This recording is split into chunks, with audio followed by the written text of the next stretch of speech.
Hay fechas que se celebran, existen fechas que se enseñan, pero hay otras fechas que más que enseñarlas o celebrarlas, se esconden. Y el 3 de abril de 1805 es una de esas fechas que nunca se recuerda. Ese día, en el pequeño pueblo de Moca, en el norte de lo que hoy es República Dominicana, ocurrió una de las masacres más brutales jamás cometidas en este suelo caribeño. Y lo que sucedió ese día fue un asesinato masivo, un crimen de guerra, un acto que todavía el día de hoy pesa en la memoria colectiva de una nación. Pero Moca no fue el único escenario. Ese año, bajo las órdenes de Jean-Jacques Dessalines, tropas haitianas invadieron el este de la isla. Lo hicieron con fuego, cuchillo y odio. Redujeron ciudades a cenizas, degollaron hombres, mujeres y niños, secuestraron sacerdotes y destruyeron altares, dejando en la República Dominicana una cicatriz imborrable.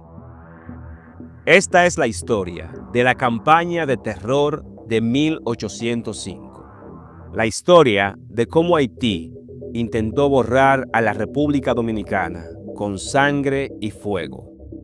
Y de cómo, en ese intento, nació el miedo que marcaría para siempre la relación entre estas dos naciones. A comienzo del siglo XIX, el mundo era un tablero en llamas. Francia había estallado en revolución, Napoleón ascendía, y en las colonias americanas, las ideas de libertad se mezclaban con pólvora.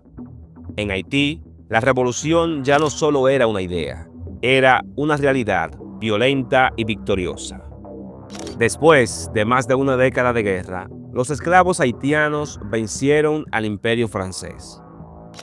En 1804, Haití se proclamó la primera república negra del mundo, liderada por Jean-Jacques Dessalines. Fue un grito que sacudió el mundo entero. Un país nacido de los oprimidos, fundado con sangre y que sobrevivió al castigo de las potencias. Pero la independencia no trajo paz. Haití estaba rodeado de enemigos. Y al este de la isla, en la parte española, los criollos seguían divididos entre fidelidad a España, temor a Haití y la idea, aún frágil, de una nación propia.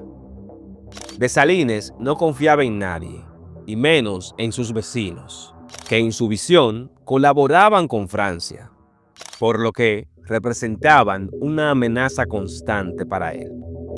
Así que decidió tomar la iniciativa, decidió invadir, castigar y asegurar el dominio haitiano, borrando cualquier posible foco de resistencia. En febrero de 1805, el ejército haitiano cruzó la frontera hacia el este. No era la primera vez que lo hacía, ya lo había hecho en 1801, solo que esta vez no venían a negociar, venían a destruir. El general Henry Christopher tomó el mando al norte. Jean-Jacques Dessalines lideró el centro. Las tropas avanzaban como una ola de fuego. Iban pueblo por pueblo, ciudad por ciudad. Entraban, pillaban e incendiaban. Ellos no hacían distinción entre civiles y militares. Toda resistencia era vista como una traición y toda vida como una amenaza. Santiago fue uno de los principales objetivos. La ciudad pudo resistir brevemente, pero fue tomada. El 28 de febrero, según testimonios de la época, las tropas haitianas entraron con furia. Asesinaron a decenas de personas, destruyeron casas, quemaron iglesias, capturaron a religiosos. Se los llevaron a pie hasta Haití. Muchos murieron de hambre, de sed o de agotamiento en el camino. Los pueblos intermedios sufrieron la misma suerte. La Vega, Cotuí, San Francisco de Macorís, Monte Plata, todos fueron saqueados, todos vieron sangre. Las tropas haitianas se movían rápido, con órdenes claras. No dejar nada de valor y no dejar vivo a los que se resistan. El destino final era Santo Domingo, en ese momento bajo el control francés. Dessalines quería tomarla, arrasarla, mostrar al mundo que no quedaba poder colonial en la isla. Pero la ciudad resistió. Dessalines se frustró, perdió hombres, perdió tiempo, y entonces tomó una decisión. Si no podía destruir la capital, destruiría todo lo demás. En su diario, Dessalines escribió que dio la orden a sus generales para quemar y devastar todo, llevarse a los habitantes y a los animales y borrar del mapa cualquier forma de vida o de civilización que pudiera ser útil para el enemigo. Y fue así como llegaron a Moca, un pequeño pueblo que era agrícola en el Cibao. La población estaba atemorizada. Ya sabían y habían escuchado lo que había pasado en otras ciudades, pero también tenían la confianza de una posibilidad de salvación. Y es que algunos líderes habían negociado con los haitianos una entrega pacífica y se esperaba un perdón, algo así como un gesto de gracia. El 3 de abril se convocó al pueblo. A los hombres se les ordenó reunirse en los parques, a las mujeres y niños en la iglesia. El motivo que les dieron para reunirse era una proclamación oficial, una ceremonia, algo así como un indulto. La gente acudió a ese llamado y lo hicieron buscando sobrevivir, porque ya habían escuchado lo que los haitianos venían haciendo en otras ciudades del país. Pero no hubo proclamación, no hubo perdón. Lo único que hubo fue un degüello masivo. Según los relatos históricos, las tropas haitianas cerraron las puertas de la iglesia y degollaron a todos los que estaban dentro. Cientos de personas, niños, madres, ancianos, nadie fue perdonado. Los hombres, reunidos en los parques, corrieron la misma suerte. No hubo disparos, solo cuchillos, bayonetas y machetes. El cronista Gaspar Arredondo, quien fue testigo indirecto de estos hechos, escribió lo siguiente: todos obedecieron, creyendo que se iba a proclamar algún indulto o gracia a favor de ellos. Y el indulto fue darlos a todos, como a ovejas acorraladas. Esto fue una ejecución masiva y premeditada. El crimen más brutal de una campaña que ya estaba teñida de sangre. El degüello de Moca fue documentado por numerosos historiadores: Del Monte y Tejada, José Gabriel García, Ángulo Guridi, Summer Wells, Marrero Aristi y Emilio Rodríguez.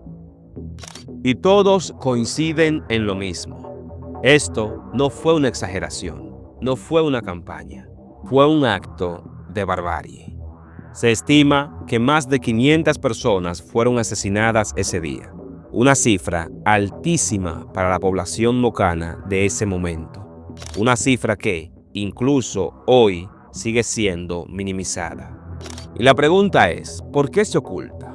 ¿Por qué se minimizan estos hechos? Porque el relato dominante muchas veces no quiere incomodar. Porque hablar del degüello de Moca implica hablar de la violencia racial, de guerra de hermanos, de memoria incómoda. Porque Haití, como víctima de la esclavitud, ha sido defendido por muchos, pero en 1805 fueron verdugos. Y en la historia dominicana, admitir eso es romper un mito. Es mirar hacia una herida que nos cierra. Es recordar que el miedo no nació de rumores, sino de sus mismos hechos, de machetes y de ceniza. El degüello de Moca no fue solo una masacre, fue un mensaje. Fue la cristalización de una frontera escrita con sangre. Desde entonces, el miedo a Haití se convirtió en parte del alma dominicana. No por ideología, no por diferencia cultural, sino por supervivencia. Muchos de los que sobrevivieron huyeron a Cuba, a Puerto Rico y a Venezuela. Familias enteras abandonaron sus tierras. Y los que se quedaron lo hicieron con la memoria viva del cuchillo, de la traición, de la iglesia convertida en matadero. Dessalines, en su discurso del 12 de abril de 1805, celebró lo que había hecho. Dijo que no había logrado conquistar Santo Domingo, pero que al menos había arrasado todo lo demás, que los esclavos liberados tenían el consuelo de saber que la parte española había sido devastada. Más de 2 siglos han pasado desde ese día, y sin embargo, el cuello de Moca sigue presente. En el silencio, en el desconocimiento, en la incomodidad de nombrarlo. Pero la historia no se borra con olvido, y el trauma no se cura con silencio. Esta fue la historia de una invasión que quiso borrar un pueblo, de una masacre dentro de una iglesia, de un crimen olvidado que fundó el miedo. Y aunque haya pasado tanto tiempo, como diría Neruda, las cosas no se aclaran nunca, con el olvido ni con el silencio.